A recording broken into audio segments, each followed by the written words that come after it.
we have a new action Christmas movie on our hands? Maybe not.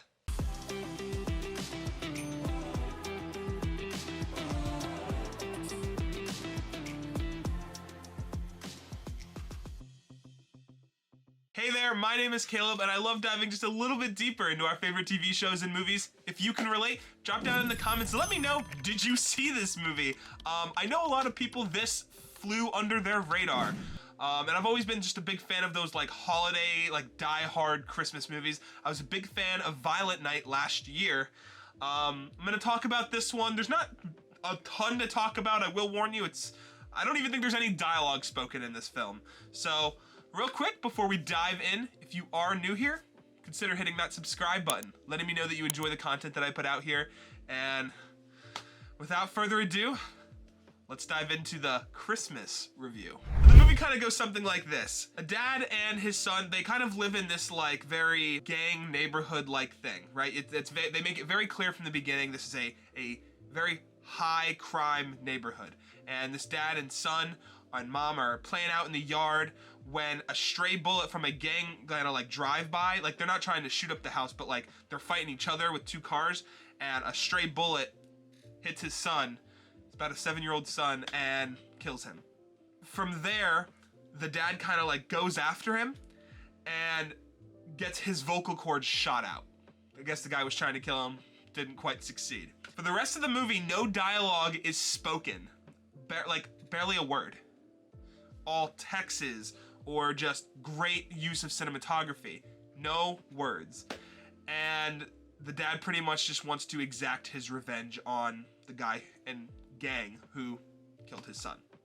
There was a lot of like build-up, especially there's a moment in this movie where you'll reach like a whole like montage of like months of, because he exacts his revenge 1 year like on Christmas Eve after his son is shot. And like it's a pretty great build-up. Unfortunately, isn't really all that great, because the final product is fun, but like when he gets to the main guy that did it, I don't know, it just felt like the music or something should have been there, and I felt like it was a little lackluster. Like I just didn't feel myself getting excited as much. I don't know if that's just from lack of dialogue or just I don't know, maybe I wanted to see some more like hand-to-hand combat kind of stuff, but it kind of is what it is. It's kind of like generic. It's not bad, just generic. I will say the film has great cinematography. There are moments when like there's like beautiful transitions or like just really good like ways of showing what they're trying to get across without saying something.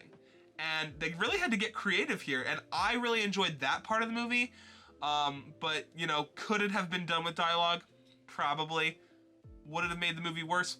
I don't really know. I'm kind of split there. I will say one of the big positives about this movie is that Joel Kinnaman was in it. He also, of course, played Colonel Rick Flag in the Suicide Squad movies, and I loved him in there. So he has a pretty decent filmography, and I saw him. I was like, okay, they're kind of switching it up here a little bit, and I can kind of get behind this. I wish he would have talked. I like his very like assertive like voice, like kind of very badass voice, and we didn't really get to see that here at all, even when he didn't get shot. So that was a little bit of a letdown, but at the same time, he still has like that really great like looking face, like of like, I'm gonna get revenge. So there are elements where it works, but there's elements where it does. I don't know if making the whole film silent was the right way to go here. The movie also has a pretty interesting twist in it.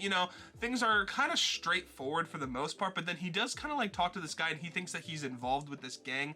The guy that he's talking to is supposed to be like keep them in check and like make sure that like take care of them, essentially. Part of like the local police and stuff.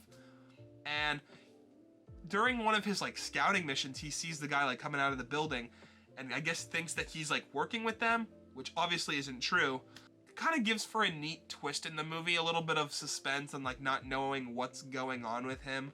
The first time he ever like encounters the one guy, very important note to remember, this dad was not at all combat trained. He goes, learns how to, fight with a knife, gun, drive, all these things in like the matter of 1 year. And it was just pretty cool, like thinking like, oh, like anybody could do it. You know what I mean? I just thought that was a kind of a neat aspect of this movie.